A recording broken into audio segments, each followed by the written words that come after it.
Россияне вдвое-втрое переплачивают за машины. Мы сравнили цены с Белоруссией, Казахстаном, Китаем и США. Путин тоже высказался на этот счет. Но перед тем, как рассказать все подробности, прошу вас подписаться на канал и поставить ваш царский лайк. За это в конце с меня не смешной анекдот. Также переходите в наш Рутуб, ВК и Телеграм-каналы. На самом деле китайский автопром не так уж плох, как это часто принято думать. Принципы работы китайского бизнеса мне стали ясны уже лет 10 назад. Суть их проста. Они невероятно гибкие и готовы адаптироваться под любые запросы. Хотите сверхбюджетный продукт – сделают. Нужен премиум – пожалуйста, тоже сделают. Они могут производить автомобиль и за копейки, и за миллионы. Но важно понимать, чудес не бывает. Нельзя ожидать, что автомобиль, сделанный за гроши, будет обладать качеством машины премиум класса. Так не работает ни в одной стране мира. Что же происходит у нас? Китайские автомобили, которые на родине стоят сущие копейки, в России внезапно оказываются на полках с ценником в несколько миллионов рублей. В итоге у покупателя формируется ожидание соответствующего качества. Ведь раз машина стоит дорого, значит и сделана она должна быть на уровне. А на выходе совсем иное. Качество бюджетное, а цена премиальная. Откуда же такой разрыв? Все просто. В Китае те же машины стоят в 2-3 раза дешевле, и как выяснилось недавно, это касается не только Китая. Мы провели сравнение цен на популярные автомобили в России, Белоруссии, Казахстане, Китае и США. И картина получилась весьма любопытная. Возьмем, к примеру, электрический кроссовер Geely EX5, который недавно начал появляться на нашем рынке. В России его можно купить минимум за 3,7 миллиона рублей, и это с учетом всех возможных скидок.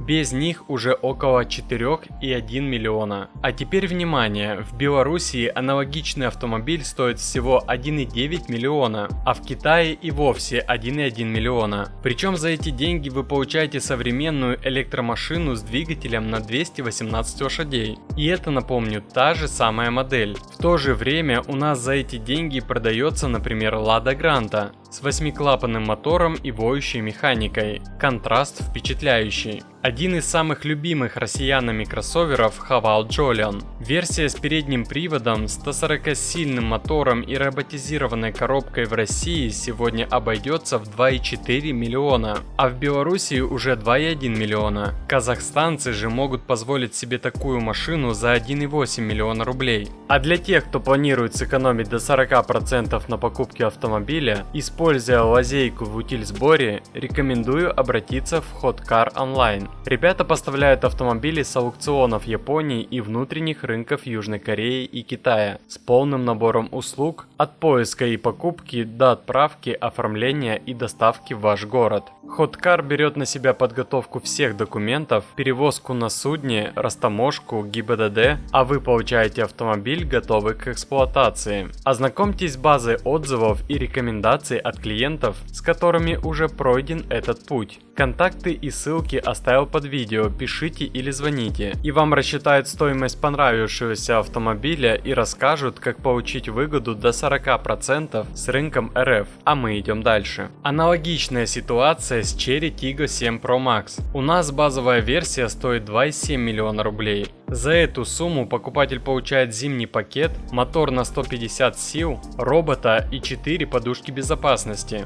Однако в Казахстане этот же автомобиль предлагается за 2 миллиона рублей. В Белоруссии и вовсе за 1,9, а в Китае по тем же данным около 1,1 миллиона. И после этого еще удивляются, что в плане надежности Chery может проигрывать даже Вести или Гранте. Самое интересное, что схожая история наблюдается и с продукцией АвтоВАЗа. К примеру, та же Lada Vesta. В России она стоит около 1,4 миллиона, в Белоруссии уже 1,2, а в Казахстане 1,1 миллиона рублей. Почему при этом Vesta дешевле за границей, чем на родине, остается загадкой. А теперь взглянем на американский рынок. Там ситуация с ценами на автомобили выглядит еще более наглядной. Например, Tesla Model Y в США продается за 3 миллиона рублей в пересчете, а у нас она обойдется уже в 4,8 миллиона. Jeep Wrangler Rubicon еще более наглядный пример. В России его цена доходит до 9 миллионов, а в США такую же модель можно купить за 4,2 миллиона. Как это объяснить?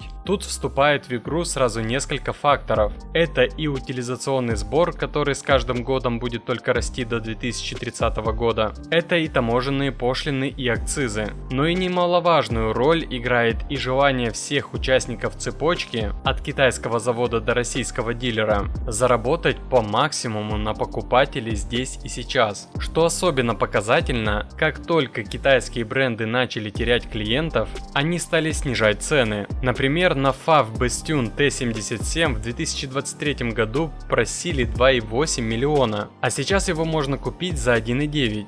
Можно себе представить чувство тех, кто купил его по старой цене. Вероятно, они до сих пор отходят от такого выгодного приобретения. Когда же все это кончится и машины станут стоить разумно? Очевидный ответ с приходом реальной конкуренции. А для этого нужно прекратить создавать особые условия для АвтоВАЗа и снова открыть рынок для японских, корейских и европейских производителей. И не стоит забывать про ключевую ставку, которая сейчас составляет 21%. При такой цифре даже покупка простого китайского кроссовера превращается в финансовую кабалу, сравнимую со второй ипотекой. Кстати, на днях президент России Владимир Путин назвал утилизационный сбор мерой поддержки российских автопроизводителей, не нарушающей международные требования, в частности ВТО, отметил он на встрече с предпринимателями. Трансляция велась на сайте Кремля. Инструменты поддержки могут быть совершенно цивилизованными и даже норм ВТО нарушать не будут, подчеркнул президент. Путин добавил, что и другие государства тоже поддерживают своих производителей, и к этому вопросу нужно относиться внимательно. Утилизационный сбор – это одноразовый платеж, который взимается с импортеров, производителей или покупателей автотранспортных средств за переработку автомобилей после их эксплуатации. Его ввели в России в 2012 году при вступлении страны в ВТО.